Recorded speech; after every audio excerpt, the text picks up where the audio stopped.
प्रिय विद्यार्थियों, मैं हनुमान प्रसाद शर्मा आज आपको महादेवी वर्मा द्वारा रचित पाठ भक्तिन का सार पढ़ाने जा रहा हूँ। आइए इसका सार देखें। भक्तिन लेखिका के घर में सेविका का काम करती है। वह एक छोटे कद और दुबले शरीर वाली महिला है। उसके होंठ पतले तथा आंखें छोटी है। उसे लेखिका के घर में सेविका का कार्य करते हुए कई वर्ष हो गए हैं।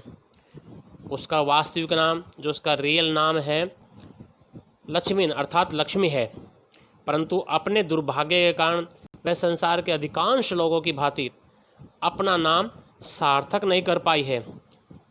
फलतः वह लेखिका के द्वारा अपने गले में पड़ी कंठी व माला को देखकर दिए गए नाम भक्तिन से ही पहचाना जाना पसंद करती हैं, क्योंकि जो ये नाम है ये लेखिका ने उसको दिया था, क्योंकि भक्तिन अपने गले में कंठी व माला पहनती थी। उसी को देखकर लेखिका ने उसका नाम भक्तिन रख दिया।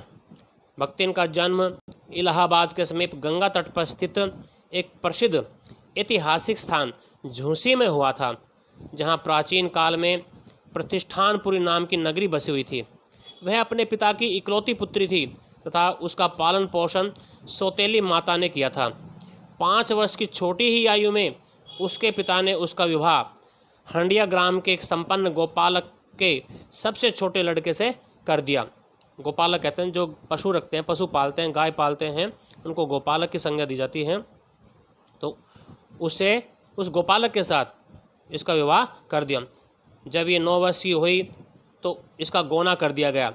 विवाह के कुछ समय बाद ही उसके पिता किसी भयानक रोग के शिकार हो गए, परंतु उसकी सौतेली माता ने अपने पति की समस्त संपत्ति हड़पने की बुरी इच्छा के कारण उनकी बीमारी का समाचार उनकी मृत्यु के पूर्व भक्तिन को बिल्कुल नहीं दिया।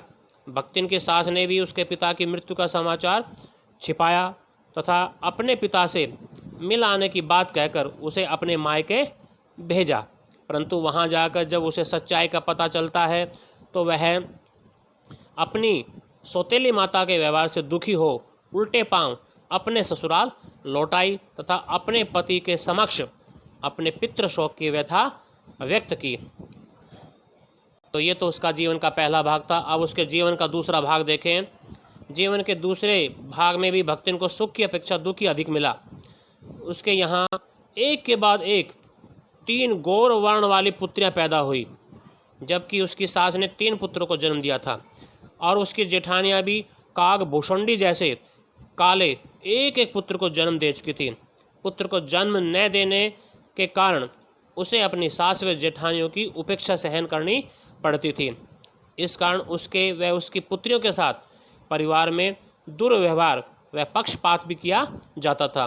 परंतु इन समस्त निराशा में आशा की बात यह थी कि उसकी सास व जेठानियों की चुगली चबाई के बावजूद उसके पति का उसके प्रति प्रेम कम नहीं हुआ था। उसका पति उसे अत्यधिक चाहता था, बल्कि उसके पति का प्रेम बढ़ गया था। अपने पति के प्रेम के बल पर ही वह बाकी परिवार से अपनी संपत्ति का बंटवारा लेकर अलग हो गई थी।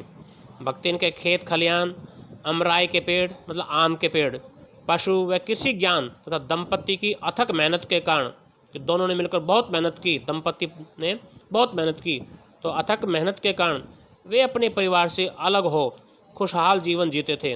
उन्होंने अपनी बड़ी पुत्री का विवाह धूमधाम से कर दिया था कि इसी समय जब वह मात्र 29 वर्ष की थी, 29 ईयर्स की थी, तभी उसके 36 वर्षीय 36 ईयर्स पति ने उसका साथ हमेशा के लिए छोड़ संसार से विदा ले ली।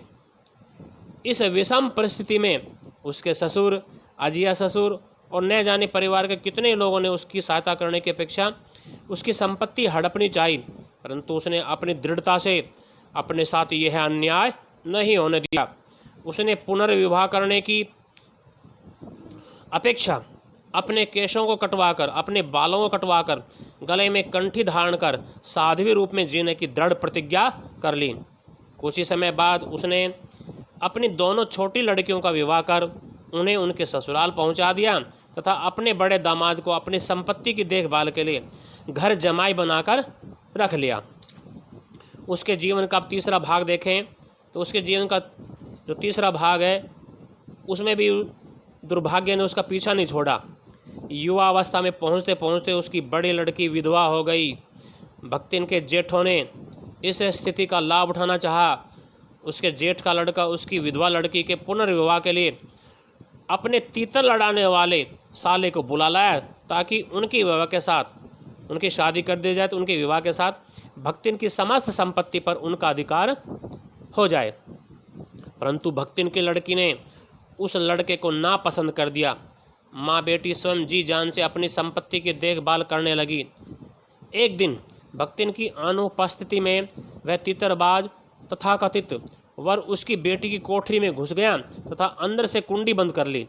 इसी के साथ उस तथाकथित वर के समर्थक गांव वालों को बुलाने लगे।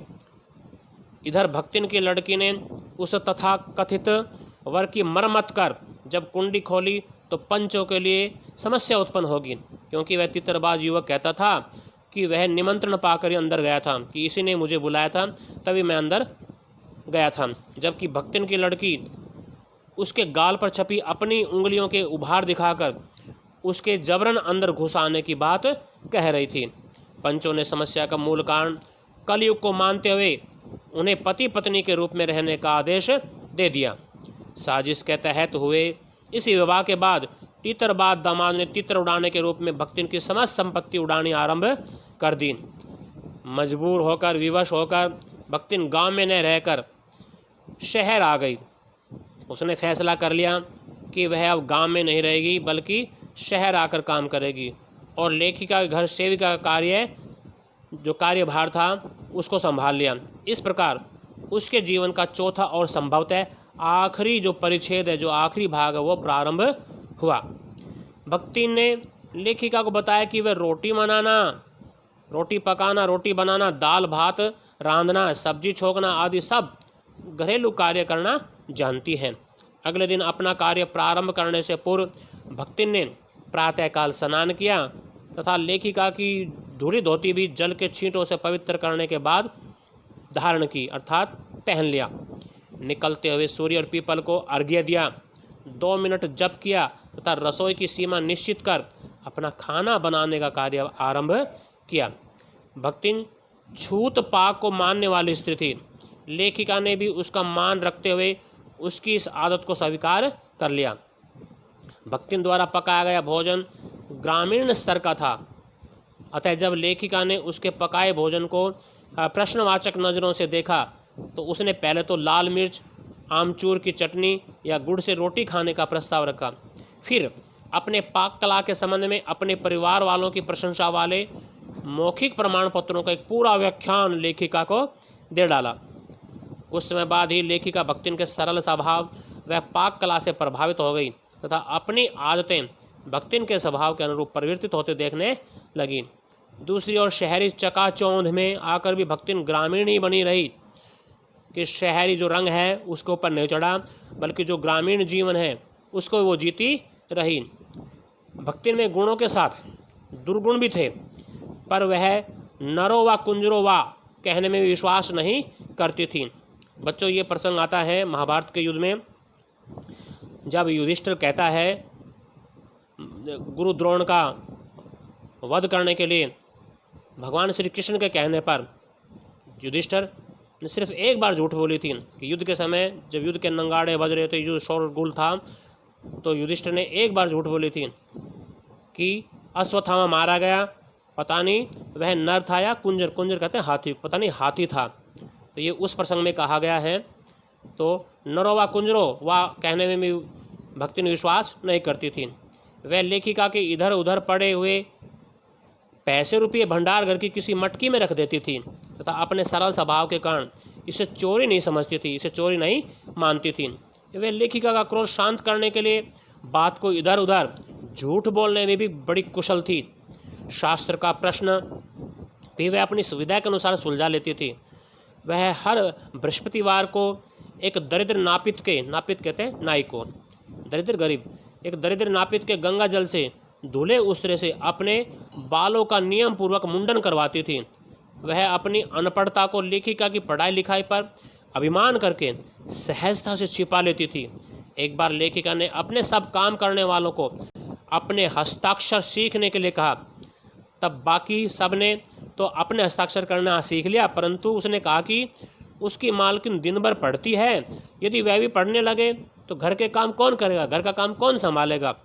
इस तरह से वह अपना पीछा छुड़ा लेती हैं। भक्तिन अन्य काम करने वालों से लेखिका के काम में हाथ बटाने के लिए कहती है, परंतु जब उन्हें लेखिका के पढ़ाई लिखाई वाले काम करने में असमर्थ पाती है तो लेखिका से स्वयं को कुछ काम बताने का आग्रह वह करती हैं।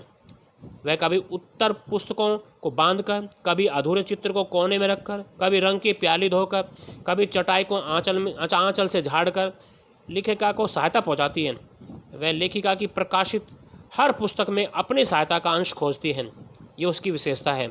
वह अपने कार्य में व्यस्त लेखिका को कभी दही का शरबत तो कभी तुलसी की चाय देकर भूख का कष्ट नहीं सहने देती। भक्तिन रात की निस्तब्धता, मतलब मौन, चुप्पी, नीरवता में भी लेखिका को अकेला न छोड़ने के विचार से लेखिका के कमरे में एक कोने में अपनी दरी बिछाकर प्रशांत भाव से जागरण करती है। यदि लेखिका अपनी किसी चीज़ की ओर देखती भी है तो वह उठकर उस चीज़ को लेखिका को लाकर दे देती है। लेखिका सुबह जल्दी उठती है, परंतु भक्तिन उससे भी पहले उठ जाती हैं। भक्तिन लेखिका की तीर्थ यात्राओं से लेकर गांव की धूल भरी गलियों तक में उसके साथ अपनी छाया बनकर चलती रही है। युद्ध के समय भक्तिन के बेटी, दामाद व नाती जब उसे बुलाने आ पहुँचे तब भी वह लेखिका को छोड़कर उनके साथ नहीं गई, परंतु युद्ध के भूत ने जब वीरता के स्थान पर पलायन वृत्ति जगा दी तब उसने विनीत भाव से लेखिका को अपने साथ अपने गांव चलने को कहा। वह प्रार्थना करती है कि युद्ध का समय आप मेरे साथ हमारे गांव चले। तो ऐसा प्रस्ताव उसने रख दिया तथा वहां लेखिका को सब सुविधाएं जुटाने का भी वो आश्वासन देती हैं। वह लेखिका के लिए बड़े से बड़ा परित्याग करने के लिए तैयार थी। लेखिका यह मानती थी कि उसके और भक्तिन के बीच स्वामी और सेवक का संबंध नहीं है, क्योंकि वह इच्छा होने पर भी उसे हटा नहीं सकती और वह उसके द्वारा चले जाने का आदेश पाकर भी अवज्ञा से हंस देती है। लेखिका के अनुसार भक्तिन का स्वतंत्र व्यक्तित्व अपने विकास के परिचय के लिए ही उसके जीवन को घेरे हुए था।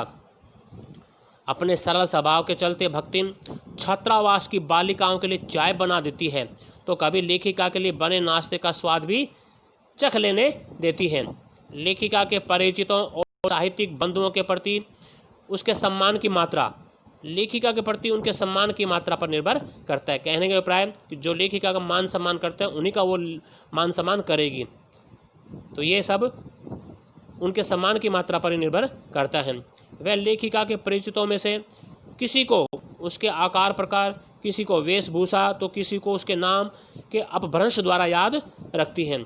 कवि और कविता के संबंध में उसे ज्ञान हो गया है, परंतु उसमें उसका कोई आदर भाव नहीं है। वह दूसरों के दुख में दुखी होने वाली स्त्री है।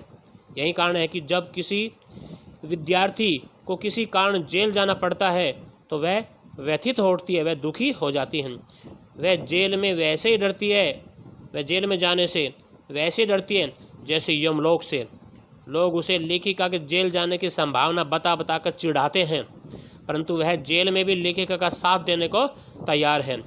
वह लेखिका के जेल जाने की अवस्था में स्वयं के जेल जाने के हक के लिए बड़े लाट कहते हैं वकील, एडवोकेट, बड़े लाट तक लड़ाई लड़ने को तैयार रहती हैं। भक्तिन के अंतिम परिच्छेद की कथा अभी अधूरी है, परंतु लेखिका भक्तिन को खोकर अभी इसी परिच्छेद को, इस भाग को पूरा करना नहीं चाहती। तो बच्चों, इस तरह से मैंने इस पाठ का सार आपको पढ़ाया। आपको अवश्य पसंद आया होगा। आप सब्सक्राइब अवश्य करना। धन्यवाद।